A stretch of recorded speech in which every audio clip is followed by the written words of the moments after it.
Hello and welcome to the Close Up Culture podcast. I'm Anna Mayers, and this week I'm with Zara Woolf, and we're going to be talking about her film Wild Angel.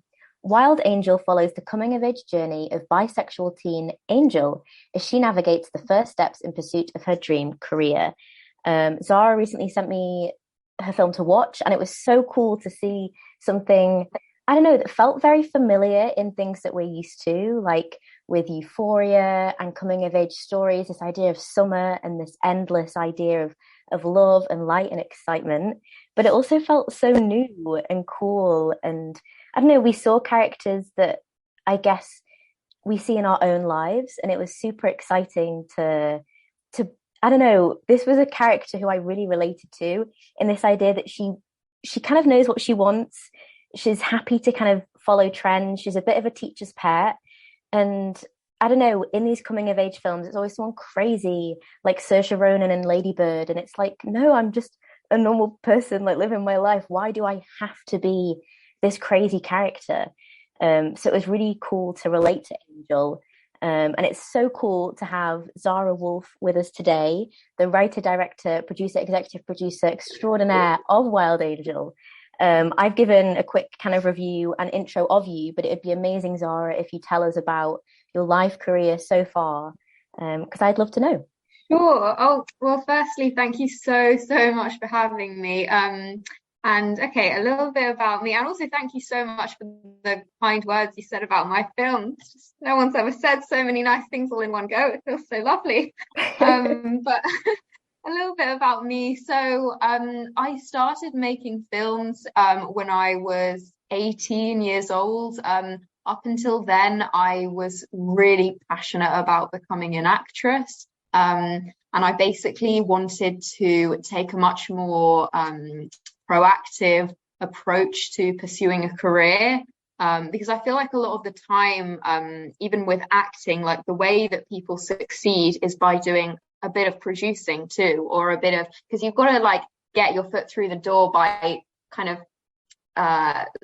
being a bit of a mover and a shaker, and getting things going. Like a lot of people write as well.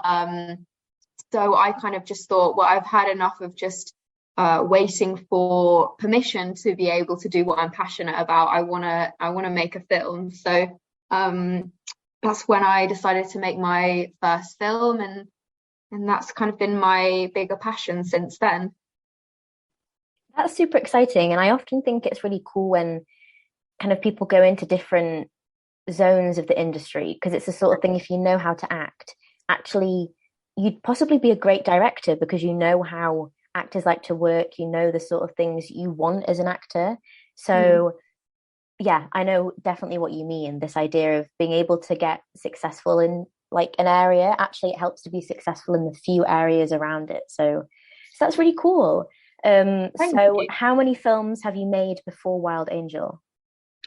Wild Angel is actually my second film ever. Second. So my first film was called Red Velvet, and that came out in 2021 in January on Amazon Prime. And then before that, I'd only made a very much smaller scale sort of practice short film that I didn't do anything with it. It was just sort of for my own development, I guess you could say. So yes, my second film only. That's really cool. And I hope you don't mind me talking about it, but you're currently at film school. Is Yes. it to do with being at film school as this film, or is this kind of your own thing, totally separate? Like, currently, what are you working on? Can you tell us? Yeah, so it's completely separate from film school, although I think a lot of the things I learned at film school were very helpful in taking into the making of this film, and a lot of the crew on board the film I met through film school. So film school definitely helped me to make the film, even though they weren't directly involved, or as it was not a film school project. It was a project from my production company that I founded. So completely separate. Amazing. Well, I think it's great to look at the film, go right to the start, and ask the question that every interviewer reviewer will ask. Where did you get the idea of Wild Angel from? Sure. Well, so for me, my favorite genre is coming of age, and so that's the genre that I'm most passionate about telling. So I wanted to make a coming of age. My last film was also a coming of age, but I think at this point in my life, I think that's the kind of stories that I want to be telling. And I do believe that any writer can write, anyone's story if they do as much research as is needed. But for me, I just felt like this was a story that I really had the license to tell because it's very personal to me. And yeah, I really wanted to do a coming of age. But I think a lot of coming of ages focus on the love life only. But I wanted to do something that really focused on her career and what she was passionate about pursuing in the future. So it was kind of a fusion of those ideas. No, I love that. And you can really see that in the main character of Angel, how again, there will be slight spoilers, I guess, in this kind of discussion, Sure. but do encourage you to go watch the film after you've listened to this, or after it's It been will be released. coming out on the 9th of July on Pause TV only for one day, so they can't watch it yet. I don't know when this podcast is coming out, Oh my but gosh, so um, exciting. But yes, after it's been released, you will be able to watch it if you listen to it soon after it's been released. But if not, you'll have to wait and just go off of what we're saying and know that it's the coolest film. But yeah, the character of Angel, she's someone who, again, kind of that classic trope that everyone has, this idea of you need to fall in love and find someone, and you've got to do that in kind of your late teens, early 20s, or you're kind of late mm, to the game, and it's like, oh my gosh. But actually, at mm. one point, she's like, I don't even need a boyfriend. I'm trying to write a play. Like, what the heck? Like, again, like I said previously, Angel feels very real and relatable compared to Thank a lot you. of coming of age characters we see.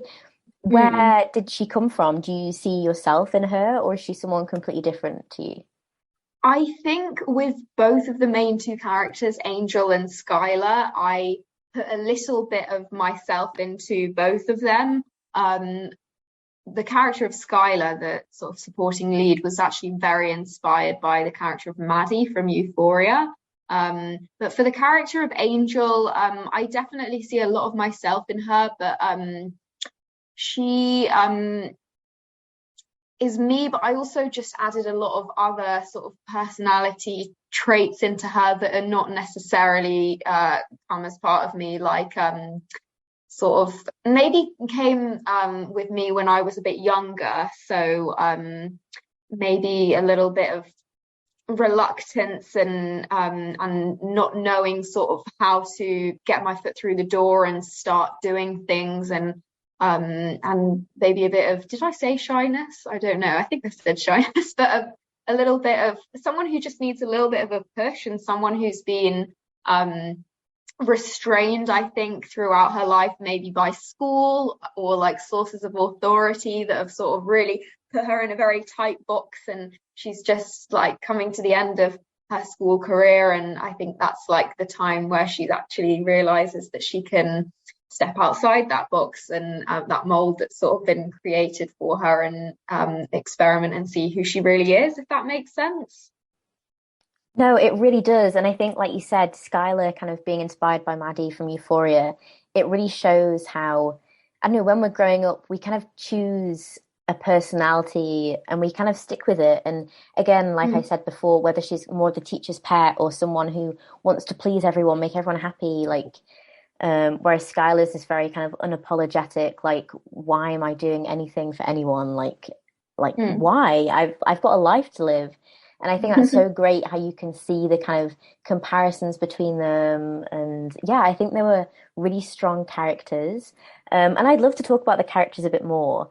And Sure. one thing I really noticed was that when Angel was with different characters, so when she was with Skylar, things were very, I don't know, especially in Skylar's bedroom, very this warm, like very welcoming, very Mm. Mm. homey. And however, when she was with Will, things were very apart from, I guess, when they were dancing in the park scene, and Mm. we saw the sunset, everything felt very kind of bright light, stripped back.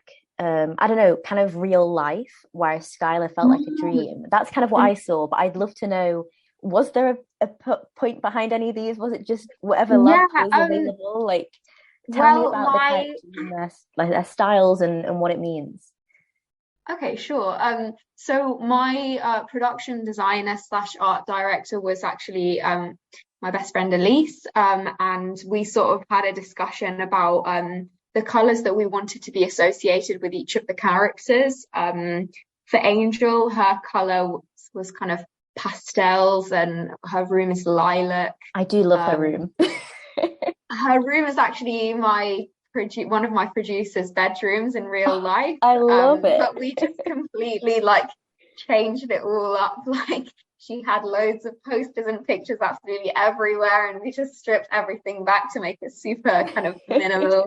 But yeah, so Angel was sort of lilac because I just feel like that's kind of associated with a little bit of naivety, but also a little bit of girliness at the same time. For the pastel lilac, Skylar was her room, and the things in her room were as a lot of like red and blacks. And that was because obviously red is very bold, it's very unapologetic, and I know it kind of sounds really cliche to say what these colors mean in such an obvious way, but that was the reason for the reds and the blacks in Skylar's room. I think in that particular scene that you're referring to, when Angel and Skylar are in Skylar's room together having a sort of, I guess you could call it a mix between a pep talk and a heart-to-heart discussion.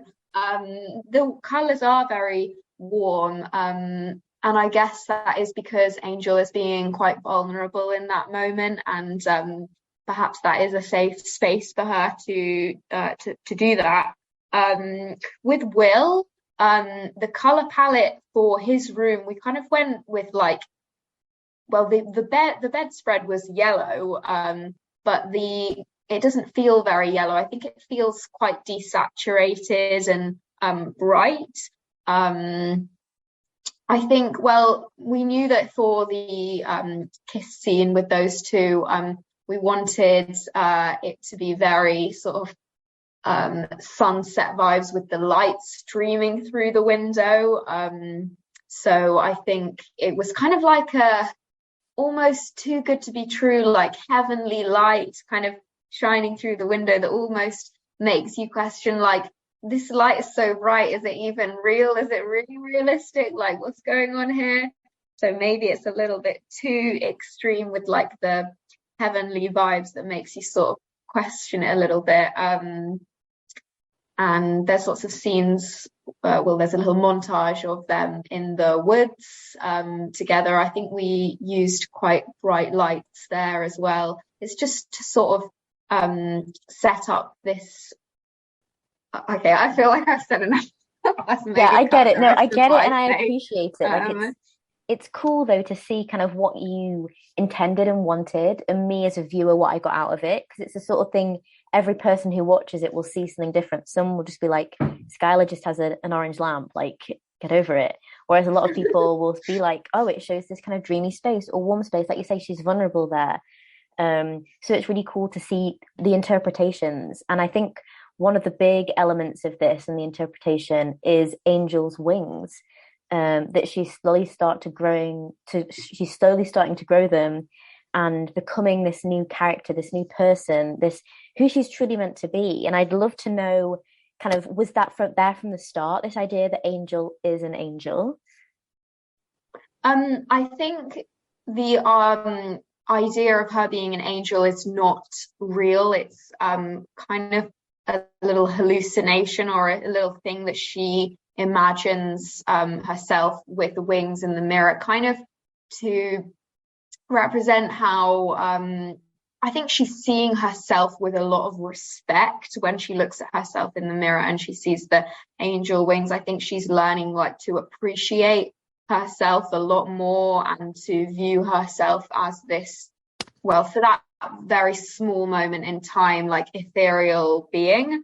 And for me, they also really represent her freedom, because they are literally wings. So it kind of, she can wings, you can fly away with them, I guess. You can go where you want to, and pursue what you want to. So I think those are the biggest themes behind the wings. No, I really like seeing them. I love when films, I'm a big kind of enjoyer of surreal things. So I think when we see elements like this and we see kind of dreamlike, even in real life, but there's some element in play where it's like, I love how just one character can see it or experience it or finally see who they truly are. And I love that your kind of use of the wings through it, and Angel again seeing herself as this kind of angel, like you say, with the freedom to do what she wants and kind of respect that. I thought the use of your word respect was like, whoa, it's true. She does see herself and respect herself. I really love that. Thank you. Yeah, so yeah, it's a coming of age film. We see this bisexual teen. She's navigating a lot of stuff, and again, focusing on her career, which we spoke about. But when people watch this, what do you want them to get from it and see from it?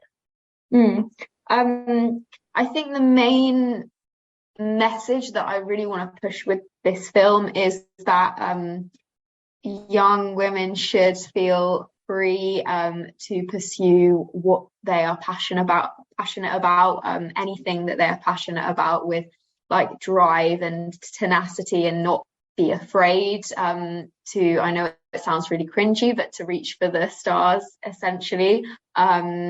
Just because you may as well put everything you've got into something, and if it ends up happening, then that's amazing. And I just feel like it's a very big push for like female empowerment and female independence, and kind of doing your own thing and taking confidence in that. And I feel like when you do follow your sort of dream, that evokes a lot of love within yourself as well, and pride within yourself. So definitely pursuing your passions with pride is the main message. No, I love that. I really like that. And I think, yeah, as females, we're often in this stereotype of got to find someone before we're 30, or we won't be able to get married or have children. Like we have to do certain things and raise so much more. And a friend recently lent me a book all about women in the workplace and asking for promotions or raises, and it was so interesting. So yeah, to see something like this where again it's fine to want love, it's fine to crave that, it's completely normal as human beings, but to see someone also wanting a career at the same level, it was really great to see. Do you feel you've always kind of been driven by your career and stuff, or is this something you've had to teach yourself to do, really, like Angel had? I think I have always known that I wanted to work in the entertainment industry, because I did, really want to be an actor before. So I definitely always had like a really strong desire, and always said to myself, I know exactly what career I want to do in the future. But I think when I was younger, I was a lot more clueless as to how to go about it in order to find success. So I would say a little bit of both in answer to your question, because definitely like knowing the ropes and knowing how to get my foot in the door is something that I've had to research a lot and talk to a lot of people about and teach myself how to do. Yeah, it's a crazy big industry, and it can feel very, daunting and overwhelming, and yeah, like you just will never get into it, which is crazy. Yeah. Do you feel like, if whether there was a sequel or just in your mind, do you feel that Angel gets there? Does she ever fully write this play where this female detective like doesn't get distracted by love and finds the killer? Yeah, well, I mean, in the last sort of few, I'm gonna just do a massive spoiler. Is that okay? It's completely fine. In the last few scenes, we do see her finishing that play that she talks about, because we have a time lapse of her doing that in her room. And then in the last scene, she's supposed to have written this play with this man, this boy, and then she's asked by the teacher to read the play, and they say, oh no, we don't have anything today. And then she says, no, I do have something, but I wrote it by myself. So she does finish the play, and I feel like I try to allude to the fact that she's going to it's going to be a good play. It's going to have a lot of thought behind it, because it's probably been based on the emotional journey that she's been going through over the course of the film. No, I think that's really cool. But yeah, well, after talking about Angel's future, your future, what are you kind of working on, writing on? What's happening next? Again, do you want to keep telling these coming of age stories, or is there something else you want to explore? I think, like, as a very new and freshly founded production company, I definitely want to establish my brand by focusing on telling women's stories. And I think, well, my next short film, which I'll be shooting in September, is a coming of age again. So my next one definitely will be, but maybe after that I will do something a little bit different, but who knows? I think I'm quite interested in thrillers and potentially horrors as well. There's a feature that I've put it on the back burner for now, but I was writing a feature with my dad, who's a writer, which has got a lot of horror thriller elements of it, but as well as coming of age as well. So it's kind of a fusion of those two. I love that. Well, again, like I've been saying, it's so cool to see a coming of age story where I can actually fully relate to the person in the center of the screen. Like it's so cool to have that. So thank you for writing it. And yeah, exciting what might come up next. Are there any other topics you want to like dive into, or are you kind of, yeah, I guess you kind of touch on the bisexuality and stuff. Is that something you want to dive deeper into with coming of age stories, or will you just see where things go? I think I definitely wanted to push that, like, as well as a message in this film, because I know I was saying the messages before. Another message that I do really want to push is that well, in society, I think it's still really slightly frowned upon for women to experiment with their sexuality. And I think for men, they always get a pat on the back when they get another notch on their belt. And I think it's just not as celebrated for a woman to actually come out and say, well, actually, like, I'm experimenting with my sexuality too, and I'm like having like new sexual experiences. It's still not quite normalized as much as it should be, I think. So I think with this film, I wanted to really push the idea that that's okay to experiment with your sexuality. No, I love that. And again, you do it in a way where the whole film isn't about that. Like there's lots of layers to it. So again, it's very welcoming to people who maybe aren't ready to talk about it. Again, you start the conversation where if people are super into talking about it, or the complete opposite, it feels like a safe, fun, cool, exciting film to see, where you may not relate to all of it, but actually the people in front of you are real, and you can see yourself reflected in them. So yeah, well, thank you so much for sharing it with me. It was so cool. And for anyone listening, if you're listening before July 9th, you can watch it. But then after that, you'll have to wait. So who knows what may happen in the future, but it's very exciting. It's just streaming for one day on the 9th of July. It will be from 6 p.m. on the 9th of July until 6 p.m. on the 10th of July. Basically, it's part of the Pause Premieres Festival. So it's not going to be on there for a while, but just a little bit it's going to be on there. That's cool. Well, it tells people that they've got to listen straight away as soon as something's released. You can't wait a week to listen to something, because you'll miss out on the coolest films. But that's so exciting that it's part of this festival and stuff. And I wish you luck with it. I have got one other place where you might be able to watch it. Amazing. It's also just been selected for the Brighton Rocks Film Festival. I just got the email last night, and Congrats. Thank you. I think that's taking place between the 17th to the 24th of July. So I don't know when it's being screened yet, but you would be able to watch it there as well. I'll probably announce it on my Instagram. Okay, fantastic. What's your Instagram? And then people can check it out and see what's happening. Sure. So the Instagram page for the film is Wild Angel Film, and then my personal one is filmmaker Zara. And fantastic. I'll probably announce it on both. So Yeah. Cool. So if you're listening and have missed those dates, make sure to check Zara and the film out on Instagram and you'll be able to watch it. But yes, Yay. it's been so cool to talk about it. I don't know if you've got any finishing words or whatever, or are you Oh, all let me good? think. Um, no, I don't think I've got any finishing words. I think I would probably just like muddy what I already like encapsulated. So I feel like I'm not gonna I'll end on a concise note. Well, no, that's really cool because I'm so excited again when you do your next thing, or we'll get you and your dad on talking about horror and coming of age. It's super cool to kind of again, this is your second film. Who knows what might happen in the future, but we're very excited at Close Up Culture to see what you do next. So yeah, Thank you so much. thanks so much, Zara, and thanks so much to everyone for listening. Bye.